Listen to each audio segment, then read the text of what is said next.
Hello friends, welcome to the success Kendra. Friends देखिए, Bihar police constable की जो भर्ती 2023 में 21,391 पदों पर आई हुई है, उसके लिए आज इस वीडियो में हम लोग साइंस के यानी कि विज्ञान के महत्वपूर्ण प्रश्नों को वीवीआई क्वेश्चंस को कवर करेंगे। और यही जो प्रश्न का लेवल है, बिहार पुलिस कांस्टेबल के साइंस के क्वेश्चन का असली लेवल है। इसी प्रकार के प्रश्न जो है बिहार पुलिस कांस्टेबल में बार बार पूछे जाते हैं। आज हमारा यह साइंस का सेट नंबर 1 है। और देखिए फ्रेंड्स, अगर आप बिहार पुलिस कांस्टेबल की बढ़िया तरीके से तैयारी करना चाहते हैं तो देखिए, हमारे चैनल के माध्यम से पिछले कई वर्षों से बिहार पुलिस की तैयारी कराई जा रही है। जो लोग पहले से जुड़े हुए हैं उनको पता है, जो लोग नए आए हुए हैं वो चैनल को सब्सक्राइब कर लीजिए और जो बेल आइकन है, घंटी का निशान दिख रहा है, उसको ज़रूर दबा लीजिएगा, ताकि जब भी बिहार पुलिस कांस्टेबल भर्ती 2023 से संबंधित कोई भी इम्पोर्टेंट वीडियो अपलोड किया जाए तो उसका नोटिफिकेशन सबसे पहले आपके पास पहुंच जाए। तो चलिए फ्रेंड्स, बिना देरी किए हुए सेशन आज के स्टार्ट करते हैं। पहले प्लीज़ वीडियो को लाइक कर दीजिए और जब सेशन समाप्त होगा तो इसे कम से कम एक ग्रुप में ज़रूर शेयर कर दीजिएगा। देखिए फ्रेंड्स, आज के सेशन का पहला प्रश्न पढ़ेंगे। पहला प्रश्न है कि वह लक्षण जिन पर 5 जगत वर्गीकरण आधारित था। आप देख सकते हैं कि किस प्रकार के प्रश्न का लेवल मैंने रखा है। सारे के सारे प्रश्न इंपॉर्टेंट है। सेट को पूरा लगाइएगा और लास्ट में अपना अपना स्कोर आप लोग कमेंट करके ज़रूर बताइएगा। डेली यहाँ पर एक वीडियो बिहार पुलिस कांस्टेबल के लिए प्रोवाइड कराया जाता है ताकि आप रिवीजन करते रहें लगातार एग्ज़ाम तक। देखिए, ध्यान दीजिएगा फ्रेंड्स। सर्वप्रथम अरस्तु ने, सर्वप्रथम किसने? अरस्तु ने। ध्यान से जो भी मैं बातें बताऊंगा उसको सुनेंगे। सर्वप्रथम अरस्तु ने जीव जगत को 2 समूहों में अर्थात वनस्पति एवं जंतु जगत में बांटा था। किसने?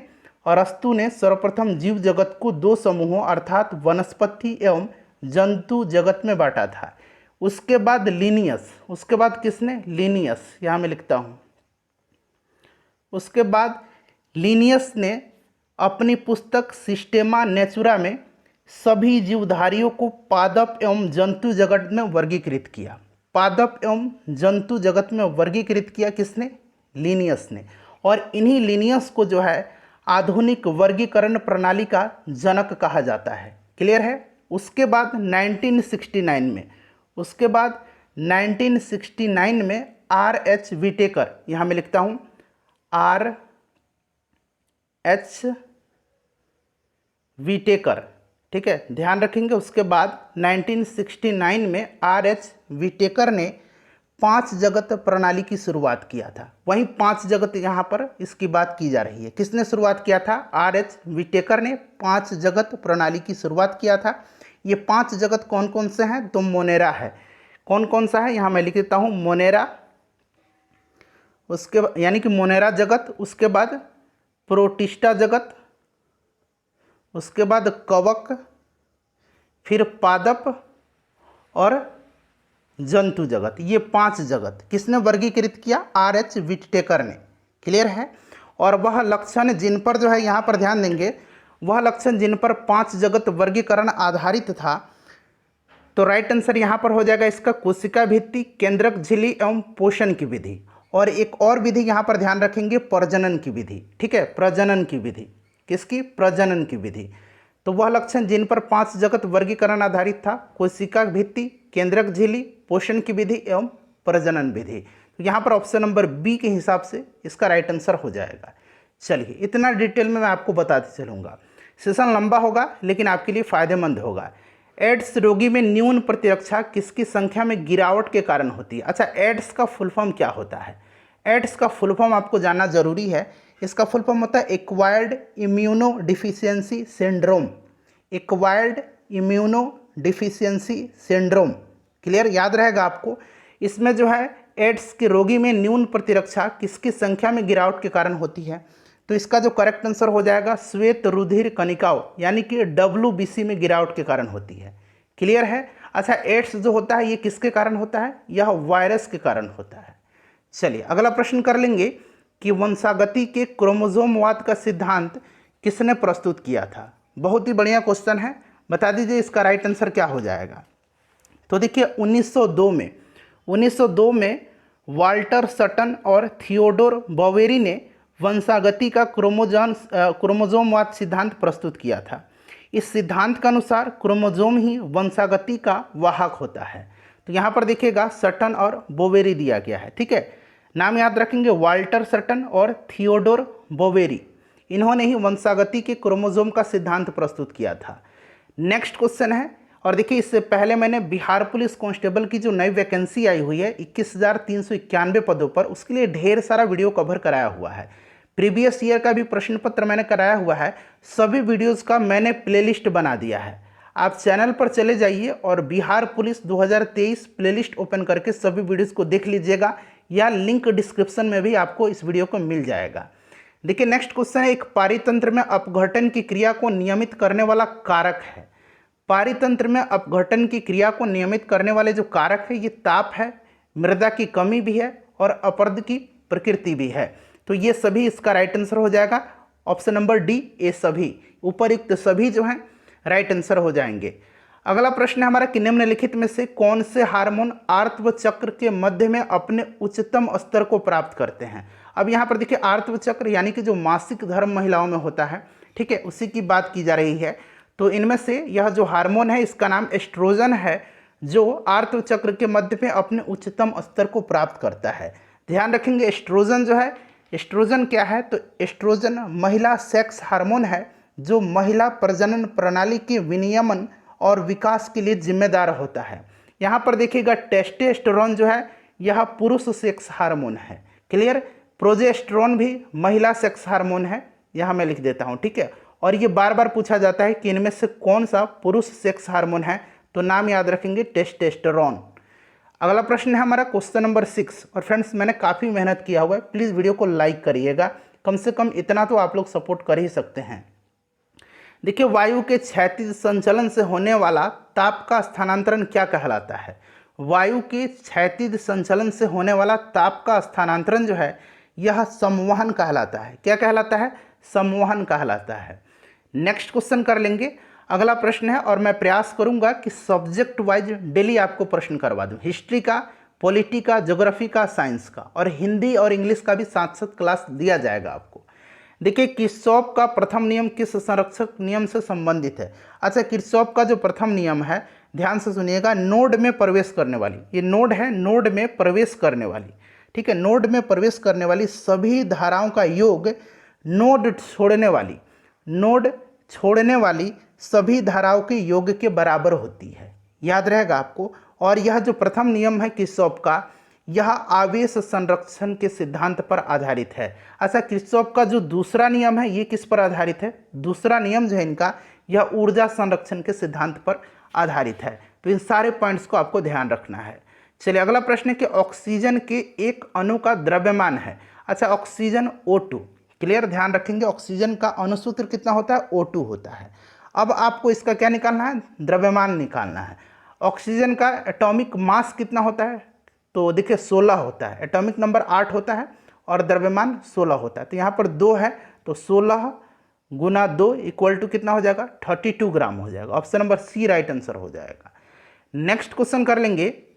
अगला प्रश्न कि फिनाइल कीटोन्यूरिया के रोगी के मूत्र में उत्सर्जित होने वाला अम्ल कौन सा है, बताइएगा राइट आंसर इसका क्या हो जाएगा, कौन सा अम्ल है यह। तो देखिए राइट आंसर जो होगा यहाँ पर यह आपका हो जाएगा फिनाइल पायरुविक अम्ल, ऑप्शन नंबर ए। देखिए फिनाइल कीटोन्यूरिया बीमारी में यूरिन यानी कि मूत्र के द्वारा फिनाइल पायरुविक अम्ल का उत्सर्जन होता है, क्योंकि इस बीमारी में फिनाइलेलिन, यहाँ मैं लिखता हूँ, इस बीमारी में फिनाइलेनिन हाइड्रोक्सीलेज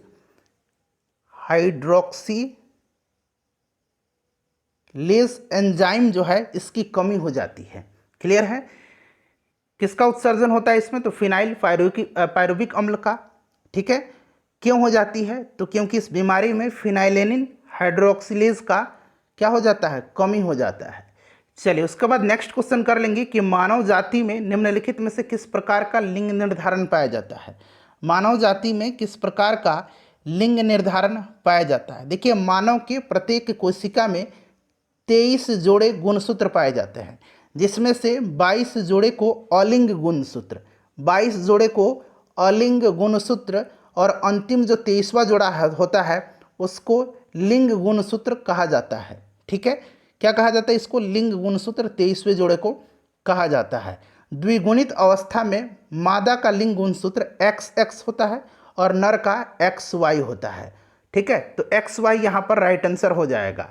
चलिए अगला प्रश्न है, डीएनए के एकल क्षारक युग्म के परिवर्तन को कहते हैं। तो राइट आंसर इसका क्या हो जाएगा बताइए? तो फ्रेंड्स इसको कहा जाता है, डीएनए के एकल क्षारक युग्म के परिवर्तन को पॉइंट म्यूटेशन। क्या कहा जाता है इसको? इसको कहा जाता है पॉइंट म्यूटेशन। इसको कहा जाता है पॉइंट म्यूटेशन, यानी कि बिंदु उत्परिवर्तन कहा जाता है। ठीक है, चलिए उसके बाद नेक्स्ट क्वेश्चन है कि इंसुलिन हार्मोन में पॉलीपेप्टाइड श्रृंखला किस बंध द्वारा जुड़ी होती है? बताइएगा राइट आंसर इसका क्या हो जाएगा?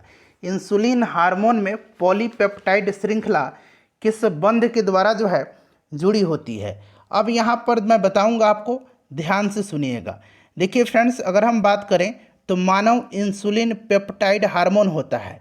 यह 51, यहाँ पर लिखता हूँ, यह 51 अमीनो एसिड से जो है बना होता है और इसमें 2 पॉलीपेप्टाइड श्रृंखला होती है। एक पॉलीपेप्टाइड श्रृंखला में 21 अमीनो अम्ल होता है और दूसरे पॉलीपेप्टाइड में 30 अमीनो अम्ल होता है, यानी कि टोटल यह 51 अमीनो एसिड से बनी होती है और एक पॉलीपेप्टाइड में 21 अमीनो एसिड और दूसरे में 30 अमीनो एसिड पाया जाता है। और ये दोनों जो पॉलीपेप्टाइड श्रृंखला है एक दूसरे के साथ डाइसल्फाइड बंध के द्वारा जुड़ा रहता है। डाइसल्फाइड बंध के द्वारा जुड़ा रहता है। क्लियर हो गया? चलिए उसके बाद क्वेश्चन नंबर 13 है कि कॉर्क कोशिकाओं की भित्ति पर जमा हुआ पदार्थ होता है। कॉर्क कोशिकाओं की भित्ति पर जमा हुआ पदार्थ होता है। अब यहाँ पर आप ध्यान देंगे फ्रेंड्स, देखिए कॉर्क कोशिकाओं की भित्ति एक कार्बनिक पदार्थ, एक वसायुक्त पदार्थ से बनी होती है जिसे सुबेरिन कहा जाता है। क्या कहा जाता है इसको? इसको सुबेरिन कहा जाता है, जो इन कोशिकाओं को पानी और गैसों के लिए अपारगम्य बनाता है। क्लियर है? याद रखेंगे, कॉर्क कोशिकाओं की भित्ति पर जमा हुआ पदार्थ जो है ये सुबेरिन है। क्लियर है? अब देखिएगा यहाँ पर आपको लिग्निन है। लिग्निन जो होता है, लिग्निन यह यहाँ मैं लिख देता हूँ एस्क्लेरेन्काइमा। ठीक है, एस्क्लेरेन्काइमा। एस्क्लेरेन्काइमा की कोशिका भित्ति जो है यह लिग्निन की बनी होती है। क्लियर है? याद रहेगा आपको। अच्छा, सेलुलोज से बनी होती है पौधों की कोशिका भित्ति। क्लियर? चलिए यहाँ कॉर्क कोशिका की भित्ति पर जमा हुआ पदार्थ कौन सा है? सुबेरिन है। नेक्स्ट क्वेश्चन है कि टमाटर का रंग लाल होता है। टमाटर का रंग लाल होता है लाइकोपिन के कारण। ठीक है, बहुत ही इंपॉर्टेंट क्वेश्चन है। एंथोसाइनिन के कारण जो है सेब का रंग लाल होता है। प्याज का भी रंग लाल एंथोसाइनिन के कारण होता है। ठीक है, बीटा कैरोटीन के कारण गाजर का रंग हल्का लाल होता है। चलिए उसके बाद नेक्स्ट क्वेश्चन कर लेंगे कि हीरा और ग्रेफाइट हैं। हीरा, ग्रेफाइट और फुलेरिन जो हैं, एक और नाम याद रखिएगा फुलेरिन, यह कार्बन के अपरूप हैं। कार्बन के ये एलोट्रॉप्स हैं, याद रखिएगा। चलिए उसके बाद देखिएगा कि निम्नलिखित में से कौन सा वेनेडियम द्वारा निर्मित हाइड्राइड का प्रकार है। वेनेडियम क्या है? तो देखिए वेनेडियम को हम लोग V से डिनोट करते हैं। इसका एटॉमिक नंबर कितना होता है? 23 होता है और यह D ब्लॉक का एलिमेंट है। क्लियर? और देखिए फ्रेंड्स, अगर हम बात करें तो यह निर्मित हाइड्राइड जो है यह आपका अंतराकाशी हो जाएगा। अंतराकाशी हाइड्राइड D तथा F, D तथा F ब्लॉक के जो एलिमेंट हैं वही बनाते हैं। ठीक है, और ये जो अंतराकाशी आपका हो जाएगा अंतराकाशी हाइड्राइड, इसको धात्विक हाइड्राइड भी कहा जाता है। तो याद रखेंगे अंतराकाशी हाइड्राइड D और F ब्लॉक के एलिमेंट बनाते हैं और वेनेडियम जो है यह D ब्लॉक में आता है। इसका एटॉमिक नंबर 23 होता है। क्लियर? V से इसको डिनोट करते हैं। अगला प्रश्न है कि कौन सा रोग संक्रमित मच्छर के काटने से नहीं होता है। तो देखिए इसमें से अगर हम बात करें तो मलेरिया मच्छर के काटने से होता है। मादा एनाफिलिस, डेंगू चिकुनगुनिया जो है यह मादा एडिस इजिप्टी मच्छर के काटने से होता है। इबोला जो होता है, इबोला हेमरेजिक बुखार, यह चमगादड़ से फैलता है। ठीक है, तो ये ऑप्शन नंबर ए जो होगा ये मच्छर से काटने से नहीं होता है। अगला प्रश्न है, अब देखिए यहाँ पर थोड़ा सा सुधार करेंगे। ये इस तरह से लिखा गया IO और यहाँ पर ऊपर में निगेटिव चार्ज है और यहाँ पर 4 है। इसमें करें कि I की ऑक्सीकरण संख्या क्या होगी। तो चूंकि I का निकालना है तो हम I का x मान लेंगे यहाँ पर। तो यहाँ पर देखिए x हो जाएगा प्लस, अच्छा ऑक्सीजन का एटॉमिक नंबर 8 होता है, इसका विन्यास 2 और 6 होता है, यानी कि 2 इलेक्ट्रॉन लेकर के ये स्टेबल हो जाएगा। 2 इलेक्ट्रॉन ले रहा है इसलिए यहाँ पर -2 हो जाएगा। ऑक्सीजन कितना है? 4 है और इधर राइट हैंड साइड में क्या होगा, चूंकि यहाँ पर माइनस दिया गया है इसलिए यहाँ पर -1 होगा। अगर यहाँ पर कुछ नहीं दिया जाता तो इस साइड में क्या होता, 0 होता। ठीक है, अगर प्लस दिया जाता तो +1 लिखते राइट हैंड साइड में, लेकिन यहाँ पर माइनस है इसलिए यहाँ पर हम लोग -1 लिखेंगे। अब इसको सॉल्व कर दीजिएगा, x प्लस 4 दूना यहाँ पर देखिए -8 हो जाएगा इक्वल टू -1। इसको सॉल्व करेंगे तो x इक्वल टू कितना हो जाएगा, ये इधर माइनस में इधर जाएगा प्लस में हो जाएगा, तो ये +7 हो जाएगा, यानी कि option number B right answer हो जाएगा। अच्छा, एक और आप निकालिए, IO यहाँ पर निगेटिव है और 3 है, इसमें आयोडीन का ऑक्सीकरण संख्या क्या होगा, तो अभी मैंने बताया x मान लीजिए इसको प्लस, अभी ऑक्सीजन का मैंने -2 बताया था, ऑक्सीजन कितना है 3 है, और इधर देखिए माइनस है इसलिए यहाँ पर -1 हो जाएगा, तो इसका कितना हो जाएगा, x इक्वल टू कितना हो जाएगा, +5 हो जाएगा। अब मुझे उम्मीद है कि आप आसानी से निकाल लेंगे। चलिए अगला प्रश्न है कि निम्नलिखित में से किसको कोशिका का पावर प्लांट भी कहा जाता है। कोशिका का पावर प्लांट माइटोकॉन्ड्रिया को कहा जाता है, पावर हाउस कहा जाता है इसको। कोशिका की प्रोटीन फैक्ट्री राइबोसोम को कहा जाता है, कोशिका की आत्महत्या की थैली लाइसोसोम को कहा जाता है, और गोल्जिकाय को कोशिका का यातायात प्रबंधन कहा जाता है। ठीक है, ये भी आप याद रखेंगे। अगला प्रश्न हमारा कि पार्सेक निम्न में से किसका मात्रक है, किसका इकाई है। पार्सेक दूरी का है। ठीक है, एक पार्सेक बराबर कितना होता है, तो एक पार्सेक बराबर 3.26 लाइट ईयर यानी कि प्रकाश वर्ष होता है। क्लियर। अच्छा, एक प्रकाश वर्ष में कितना मीटर होता है, जरा आप मुझे कमेंट करके बताएंगे, एक प्रकाश वर्ष बराबर कितना मीटर होता है, कमेंट करके बताइए। चलो उसके बाद देखिए, निम्न में से कौन सी धातु वजन में सबसे हल्की है, तो सबसे हल्की जो है इसमें से लिथियम हो जाएगा। सबसे भारी अगर पूछेगा तो ऑस्मियम हो जाएगा, सबसे भारी धातु ऑस्मियम है। नेक्स्ट क्वेश्चन है हमारा कि सीएनजी मुख्य रूप से बनी है। सीएनजी यानी कि full form compressed natural gas होता है। कंप्रेस्ड नेचुरल गैस, संपीड़ित प्राकृतिक गैस इसको कहा जाता है। देखिए, सीएनजी और बायोगैस का जो मुख्य घटक होता है वो आपका मीथेन होता है। मीथेन CH4, मीथेन को मार्स गैस भी कहा जाता है। ठीक है, इसको भी आप जरूर याद रखिएगा। चलिए अगला प्रश्न करेंगे कि रसोई में प्रयुक्त किए जाने वाले बर्तनों पर न चिपकने वाला परत होती है, किसकी परत होती है, तो यह परत जो होती है, जो रसोई में बर्तन युक्त किए जाते हैं, जो नॉन स्टिकी जिसको बोलते हैं हम लोग, उसमें टेफ्लॉन की परत होती है, टेफ्लॉन की। उसके बाद देखिए, स्कर्वी नामक रोग किस विटामिन की कमी के कारण होता है। स्कर्वी जो होता है यह विटामिन सी की कमी से होता है। विटामिन सी का रासायनिक नाम ही स्कर्बिक एसिड होता है। इस तरह से आप इसको याद रख सकते हैं। ठीक है, चलिए अगला प्रश्न कर लेंगे कि निम्न में से कौन सा रोग थायराइड ग्रंथि से संबंधित नहीं है। थायराइड ग्रंथि से संबंधित नहीं पूछा गया है, तो इसमें से जो है एडिसन रोग नहीं होगा। बाकी देखिए, ऑब्टू मानवता, उसके बाद हास्मीटो रोग और प्लूमर रोग, ये थायराइड ग्रंथि से संबंधित है। एडिसन रोग जो है यह संबंधित नहीं है। ठीक है, यहाँ पर देखिए, एडिसन रोग जो होता है मैं आपको बता, एडिसन रोग जो होता है फ्रेंड्स ध्यान दीजिएगा, एड्रिनल कॉर्टेक्स, एड्रिनल कॉर्टेक्स, यहाँ मैं लिखता हूँ एड्रिनल कॉर्टेक्स द्वारा एक हार्मोन होता है, उसी के अपर्याप्त स्रावन के कारण होता है। ठीक है, तो यह आपका option number B right answer हो जाएगा, एडिसन रोग। इस रोग में रक्तदाब कम हो जाता है तथा सोडियम एवं जल का उत्सर्जन बढ़ जाता है, जिससे कि निर्जलीकरण हो जाता है। नेक्स्ट क्वेश्चन हमारा कि निम्नलिखित में से कौन सा जीवाणु दूध से दही जमाने में सहायता करता है, तो यह आपको पता है लैक्टोबैसिलस है, option number A right answer हो जाएगा। यह जीवाणु दूध से दही जमाने में सहायता करता है।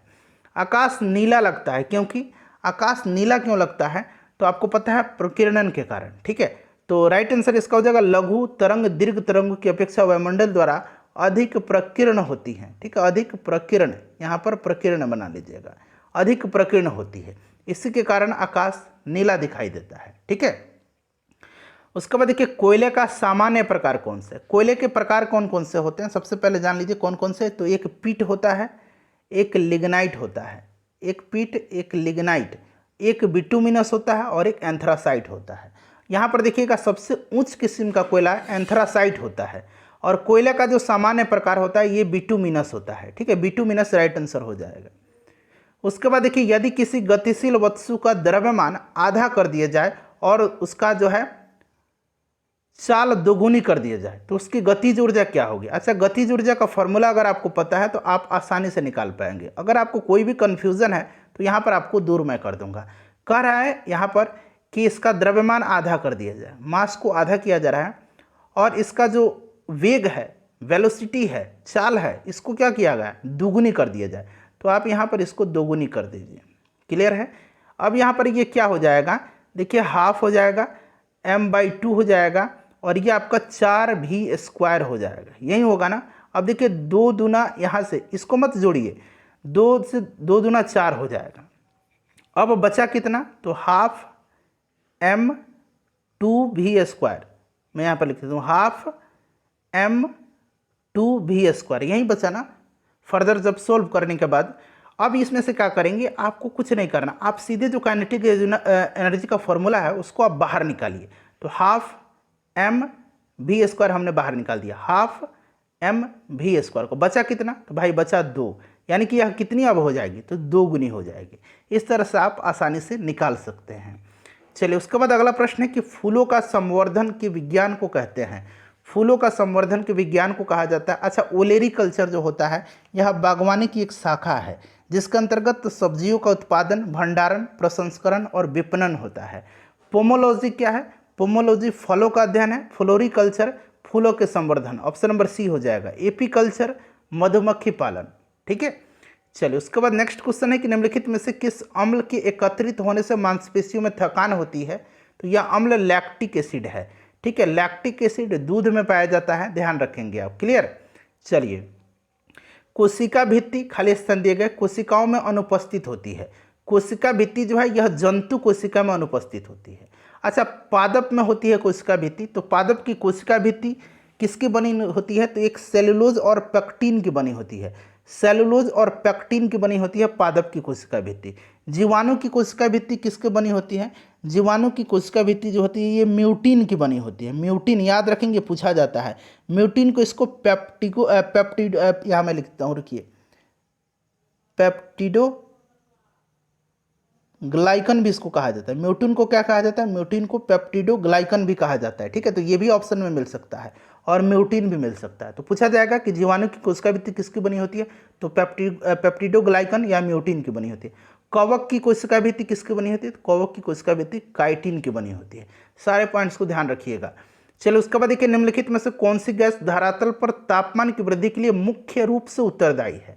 इनमें से मुख्य रूप से उत्तरदायी जो गैस है जो धरातल की तापमान की वृद्धि के लिए जिम्मेदार है, यह कार्बन डाइऑक्साइड है। कौन सा, कार्बन डाइऑक्साइड है। चलिए उसके बाद नेक्स्ट क्वेश्चन है कि रक्त का थक्का जमने के लिए आवश्यक विटामिन, तो यह विटामिन के है, आपको भी पता है विटामिन के, ठीक है। नेक्स्ट क्वेश्चन है कि संक्षेपण बहुलक का उदाहरण है। संक्षेपण बहुलक का उदाहरण जो इसमें से आपका टेरिलिन हो जाएगा, नायलॉन भी होता है, ठीक है, नायलॉन भी होता है, इसको भी ध्यान रखेंगे। उसके बाद देखिए कोशिकीय सिद्धांत की अवधारणा प्रस्तुत करने वाले वैज्ञानिक, तो देखिए कोशिकीय सिद्धांत की अवधारणा प्रस्तुत करने वाले वैज्ञानिक हैं स्लाइडन और Swann, option number C right answer हो जाएगा। अच्छा अभी हमने आपको बताया था कि वंशागति का क्रोमोजोम 1 का सिद्धांत किसने दिया था, तो वंशागति का क्रोमोजोम 1 का सिद्धांत वाल्टर सटन और थियोडोर बवेरी ने दिया था। चलिए उसके बाद देखिएगा कि नील हरित शैवाल है। नील हरित शैवाल जो होता है यह किस प्रकार का है, तो यह स्वपोषी होता है, यह खुद अपना भोजन प्रकाश संश्लेषण के द्वारा तैयार करता है। अच्छा कवक पूछा जाता है, कवक क्या है, कवक मृत्युपजीवी है, ये भी ध्यान रखेंगे आप। चलिए अगला प्रश्न है कि किस विटामिन का रासायनिक नाम साइनोकोबालामिन है, तो साइनोकोबालामिन विटामिन B12 का है। विटामिन B12 का रासायनिक नाम होता है, इसमें कोबाल्ट पाया जाता है, इसी में कोबाल्ट पाया जाता है, ठीक है। चलिए पुष्प के किस भाग से केसर उत्पन्न होता है, तो पुष्प की केसर उत्पन्न होता है वर्तिकाग्र या वर्तिका से। केसर option number B right answer हो जाएगा, ठीक है। चलिए उसके बाद नेक्स्ट क्वेश्चन है हमारा कि निम्न में से किस गैस को मार्स गैस के नाम से जाना जाता है। अभी मैंने आपको बताया था कि मार्स गैस के नाम से जाना जाता है मीथेन को। मीथेन का फॉर्मूला CH4 होता है। नेक्स्ट क्वेश्चन है हमारा कि वर्मी कंपोस्ट में संलग्न मुख्य जीव का नाम क्या है। वर्मी कंपोस्ट में संलग्न जो मुख्य जीव हैं, वर्मी कल्चर आपने पढ़ा होगा, ये केंचुआ हो जाएगा, ठीक है। अगला प्रश्न है हमारा कि वंशागति का क्रोमोसोमवाद का सिद्धांत किसने प्रस्तुत किया। प्रश्न रिपीट हो गया है, इसका आंसर मैंने आपको बता दिया था, कौन, तो सटन और बवेरी ने। नेक्स्ट क्वेश्चन है हमारा कि प्रतिचुंबकीय पदार्थ की चुंबकीय प्रकृति होती है। प्रतिचुंबकीय पदार्थ, अब यहाँ पर देखिए प्रतिचुंबकीय पदार्थ का अगर हम एग्जाम्पल की बात करें, ध्यान से सुनिएगा, प्रतिचुंबकीय और एक होता है अनुचुंबकीय, अनुचुंबकीय और एक होता है लौह चुंबकीय। तो ये तीनों का मैं आपको यहाँ पर लौह चुंबकीय नाम बता रहा हूँ, एग्जाम्पल बता रहा हूँ। प्रति चुंबकीय का आपका हो जाएगा बिस्मथ, चांदी, सोना, हाइड्रोजन, नाइट्रोजन, जस्ता, तांबा, नमक। ठीक है। अनुचुंबकीय का उदाहरण मैं बता देता हूँ, प्लेटिनम, ऑक्सीजन। उसके बाद बात करें तो एल्युमिनियम, सोडियम, कैल्शियम।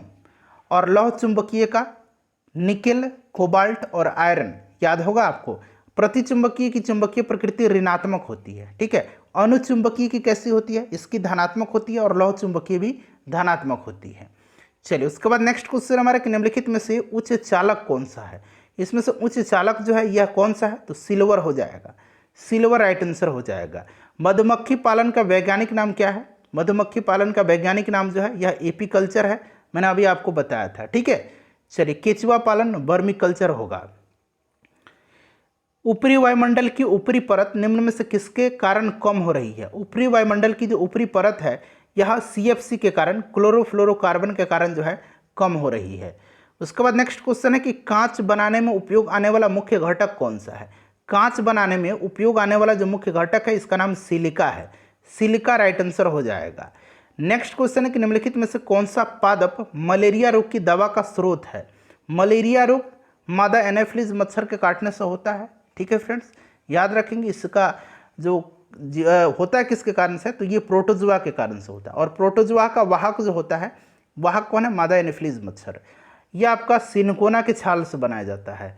चलो उसके बाद देखिएगा कि निम्न में से किसको दुग्ध शर्करा कहा जाता है। दुग्ध शर्करा कहते हैं किसको, लैक्टोज को। ठीक है। लैक्टिक एसिड दूध में पाया जाता है, तो इस तरह से लैक्टोज आप रिलेट करके याद रख सकते हैं। आखिरी क्वेश्चन है और इसका आंसर आपको कमेंट करके बताना है, और आप लोग फ्रेंड्स अपना स्कोर भी कमेंट करके बताइए। ठीक है। देखिए इलेक्ट्रॉनिक विन्यास 287 वाला आध्यात्मिक तत्व जो है वो कौन सा है। 287 आपको सबको जोड़ देना है, और एटॉमिक नंबर जब आपको पता चल जाएगा तो आप इजीली बता सकते हैं कि यह कौन सा अधातु तत्व है। वीडियो को लाइक कर दीजिएगा और इसको शेयर कर दीजिए।